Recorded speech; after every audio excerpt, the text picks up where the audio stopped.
महायुद्ध समाप्त हो चुका था। राजा राम जी ने सभी वानर और राक्षस मित्रों को ससम्मान विदा किया। अंगद को विदा करते समय राम जी रो पड़े थे। हनुमान को विदा करने की शक्ति तो श्री राम में थी ही नहीं। माता सीता भी उन्हें पुत्रवत मानती थी। हनुमान जी अयोध्या में ही रह गए।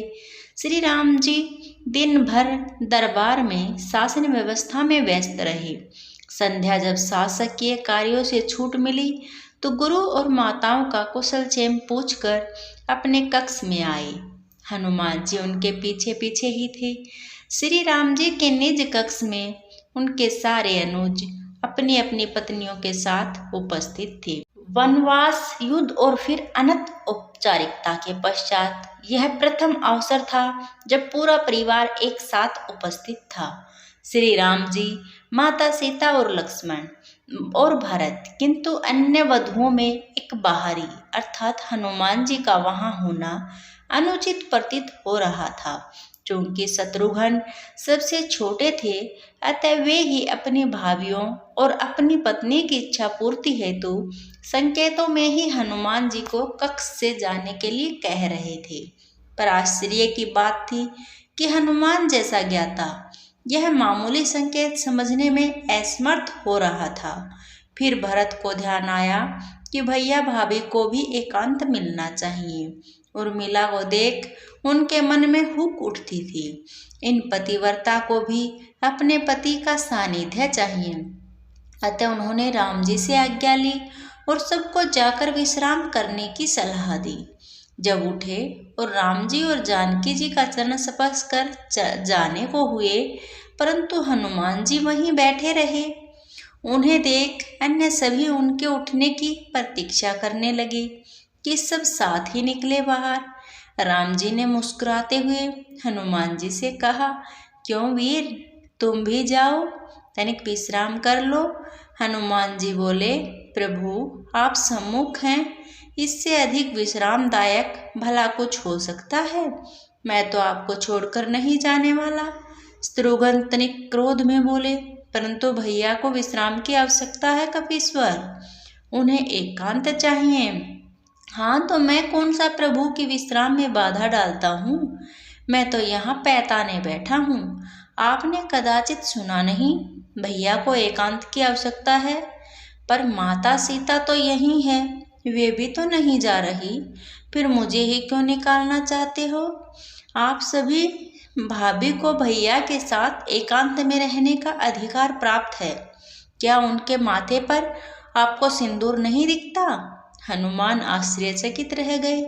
प्रभु श्री राम से बोले, प्रभु क्या यह सिंदूर लगाने से किसी को आपके निकट रहने का अधिकार प्राप्त हो जाता है? श्री राम जी मुस्कुराते हुए बोले, अवश्य, यह तो सनातन प्रथा है हनुमान। यह सुन हनुमान तनिक मायूस होते हुए उठे और राम जी और जानकी जी को प्रणाम कर बाहर चले गए। प्रातः राजा राम जी का दरबार लगा।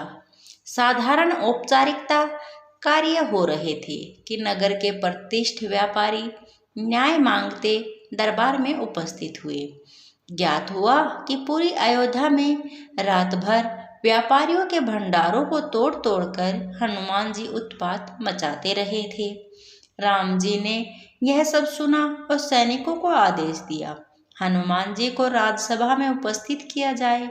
राम आज्ञा का पालन करने सैनिक अभी निकले भी नहीं थे कि केसरिया रंग में रंगे पुते हनुमान अपनी चौड़ी मुस्कान और हाथी जैसी मस्त चाल से चलते हुए सभा में उपस्थित हुए।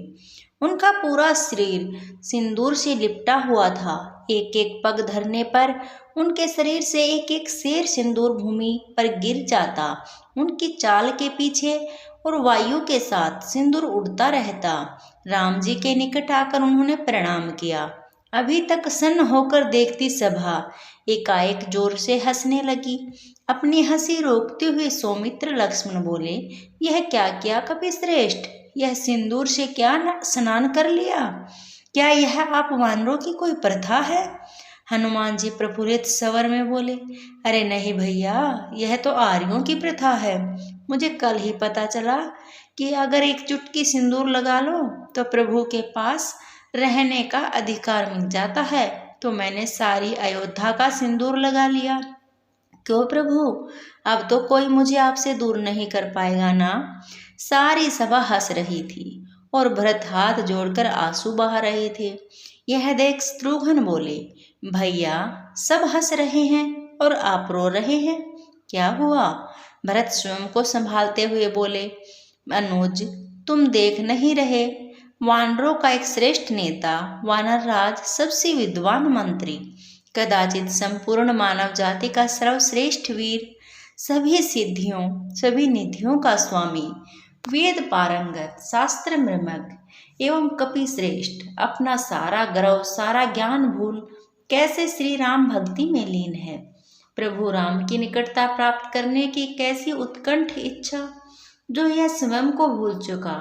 ऐसी भक्ति का वरदान कदाचित ब्रह्मा भी किसी को न दे पाए।